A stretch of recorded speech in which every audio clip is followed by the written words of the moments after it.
Hi, this is a short video about graphing in Aplia.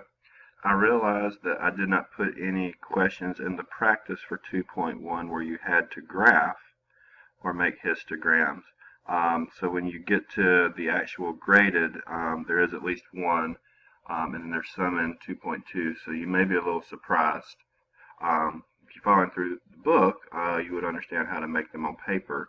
But I wanted to show you here, here's an example of a place where you might have to graph. You actually have to build a histogram here.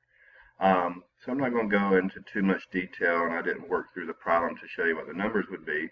But they give you a graph, and they give you a little icon over here that you can carry over. So in this one, we're making a histogram. So we can just kind of pull this over.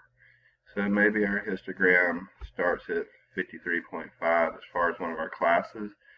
We can make this wider or narrower.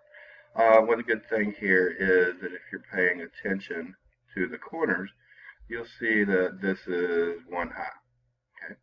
Okay? So you can adjust this height to whatever you need it to be. So if your frequency was 5 for this class, don't worry about the area here, but you could grab that and pull it up to 5. And then if your next class ran from 62.5 to 71.5 and it had a frequency of 8, you can make the adjustments there. So you can just keep pulling over here.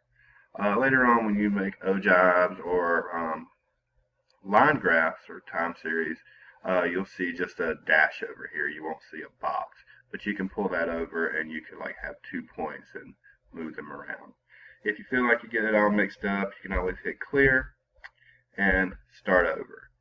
Very simple, but I don't want you to miss a problem because you don't recognize how to make that graph. All right, thank you.